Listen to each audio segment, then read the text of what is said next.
after finding where New Magenzia is from— Fuck! But for some reason, the shrine is hidden underwater, and I got no fucking clue why. Can you tell me the mantra to the Shrine of Humility? Your knowledge of the land shall be great. If a truly humble person stands on the promontory to the north, the shrine will be revealed to them. How do you know that? Seriously, how do you know that? How the fuck do you know that? This is where, you know, I don't know, I can't even explain what happens. It's like you can see the negative space where they didn't finish parts of the game. You raise the shrine from the water, you go meditate at it, and then just bam, all of a sudden you're in this underwater domed city called Ambrosia. I don't know if I accidentally hit a key and skipped a cutscene or stopped listening to the shrine or what. I have no idea how I got here. This place is the gargoyle city of Ambrosia. No, this isn't the Ambrosia you've seen in previous games, nor did the gargoyles live in it, and even if they did, which they don't, the city is missing the statues of Mundane, Minax, and Exodus that were in the shrines where they did live. I don't even know what I'm doing here.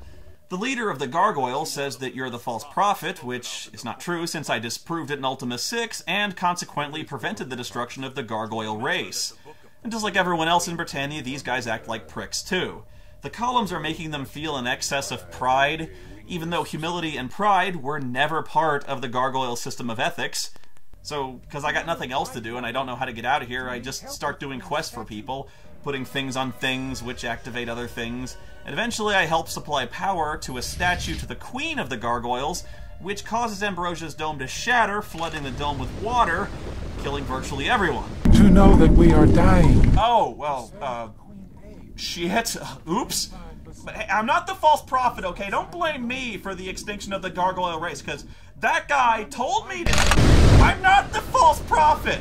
I'm gonna prove it, because I'm gonna save the gargoyle race. I'll save some gargoyle eggs. Yeah, gargoyle eggs. Didn't you know that gargoyles laid eggs? So who's laying these eggs? There's like one female that runs the whole show. Yes, the queen. She's badass, man. I mean big. So she's, well, she's understandably just a tiny bit upset that you kinda, sorta, accidentally destroyed the entire gargoyle race. I mean, okay, it's not like I did it on purpose, alright? Because I'm not the false prophet! I'm trying to get the eggs to save your people here, and if I gotta kill your ass to do it, then that's what I'll do, alright? But I am not the false prophet! What would Lord British think of his avatar now? You haven't been able to beat me yet. Why do you think you can now? What, you mean aside from the 3 or 4 times I've beaten you? I'm sorry, I don't know what I was thinking. So we got another dungeon after that, and guess what? Sewer level. The water here is poisonous to the touch unless you're wearing swamp boots. And apparently swamp boots prevent you from getting poisoned even when you go swimming under the shit juice. I'd also like to note that I'm about 16 hours into this game, and my primary enemies are still fucking rats. Rinse and repeat, switch puzzles, go to the column, get the thing, heal up, fuck! So when you fix the thing, you go back to Samhain to get your codex, only to find out that it's a trap and he's been working for Lord Blackthorn this whole fucking time. I'm shocked, I'm blown away! An untrustworthy pirate, who the fuck would have thought? But the codex was not part of the deal. I am altering the deal. Pray I don't alter it any further. All this leads you to being thrown into another dungeon for more switch puzzles. And I know I keep asking this, but why the fuck don't they just kill you already? We can't! The press! What possible reason could Blackthorn or the Guardian have for keeping you alive, when all you do is actively ruin their plans for complete global destruction? Oh, and get this! The jail cell they throw you into just happens to have a secret door in it that leads you to a chamber that just happens to have a magic statue in it that just happens to turn you incorporeal so you can walk through the fucking cell door. I am not even kidding. This thing is just there. It's just there. Why the fuck would anyone just put this thing here? And why would they put it in a prison cell? And how lucky is it, of all the hundreds of cells in this fucking dungeon I could have been thrown into, I get the one that has a magic face spider statue. Hey! Stop right there, you thief. There you are. Just as Titus said you'd be. Titus? No!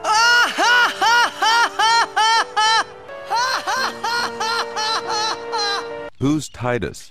Don't play dumb. You know who Titus is. Everyone knows who Titus is. Star player of the Xanarcanabes? Titus better not be in this fucking game, because I swear to God, people will die. I am Titus, caretaker of the Lyceum. Oh, thank God for that. He's just some old dude in charge of the Lyceum, and naturally he's got a bunch of fetch quests for you to do before he'll tell you the mantra of honesty. Which I know already, but I can't use the mantra until after he tells— Motherfucker, cocksucking super cunt son of a fuck! How does one find the Lyceum? Your knowledge of the land shall be great. You figure out really early on this Titus guy is obviously trying to kill you, because he keeps sending you into obvious death traps, but you still have to do every single one of them. There's no way to take any initiative even when you know he's setting you up. I wouldn't even have to do this if the game was crashing all the time. I hate this fucking shit. Fuck Lord British too. What the fuck do you want? Well, my astronomers now believe that the columns are greatly affecting the moons. How so? It seems that the columns are pulling the moons out of their orbits, literally dragging them down towards Britannia, if you will. But that could just be orbital wobble. Good heavens! Yes, quite. If things are not changed, the moons will collide into Britannia, and I don't need to tell you what will happen then. All life in Britannia will be destroyed. But why? Brackett is no mad dog killer. He is after something. Okay, again, now that we've established that the Guardian's ultimate plan is in fact just to kill everyone in the world, why doesn't he just do it already?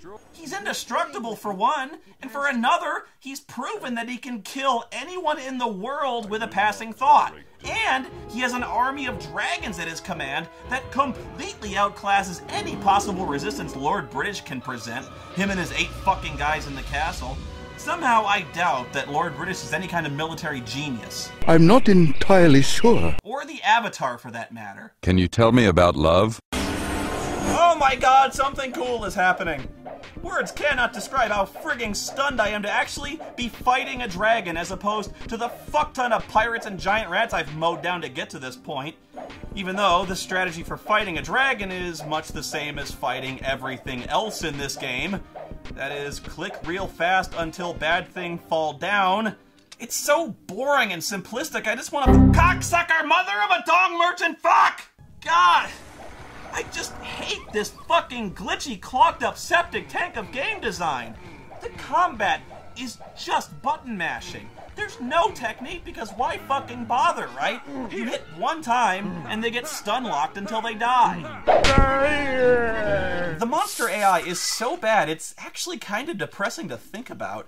How kill yourself lousy of a programmer do you have to be to screw up the only enemy tactic of run forward and attack rapidly? Like, look at this dumb motherfucker. He's just pacing back and forth, completely helpless. And for funsies, let's just see how many arrows it takes to put this guy down, shall we?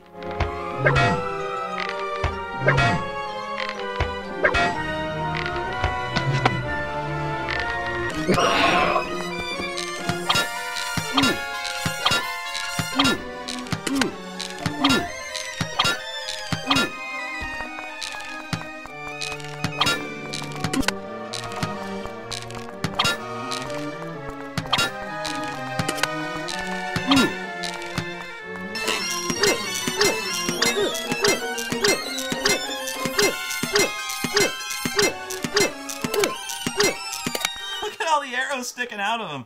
Fucking Boromir didn't take that many. Jesus. This is turning into a Monty Python sketch. Hey, mister! Hey, mister! Give me some money. What do you want? Get lost, you sawed-off little twerp. You have to do what I say, 'cause I'm a little kid. And if you don't, I'm gonna scream and cry.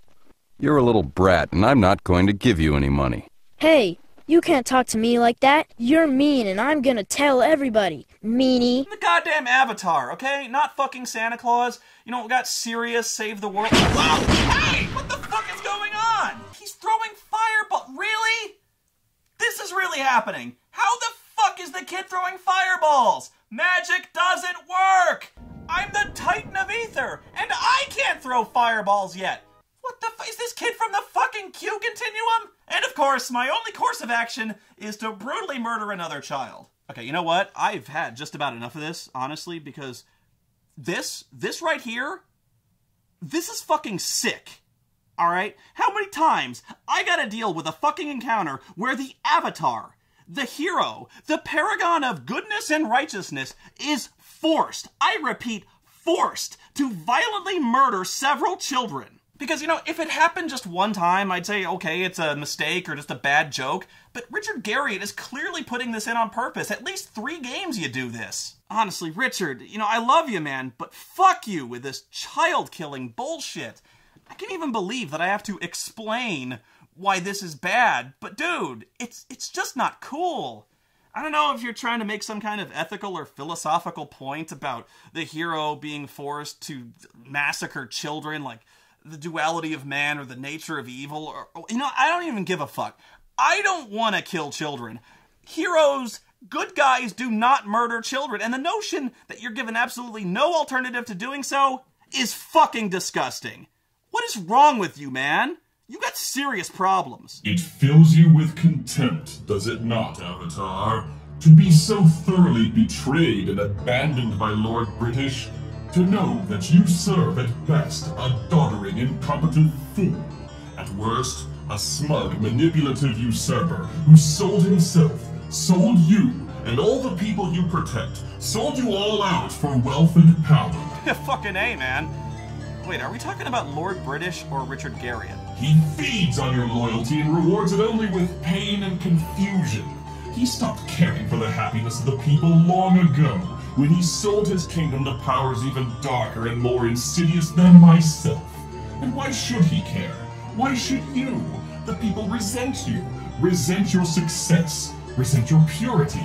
They cheer you on only because they enjoy watching you suffer. Shut up, that's not true. You are alone, Avatar. Abandoned by your friends, your co-workers, and very soon, by your own sanity. It is only your darker nature, your rage that has brought you this far, brought you to me. And only I can free you from this cage you languish in. But decide soon. This world's time grows short. I'm almost done. I'm almost finished, all right? Yes. Yes, you are.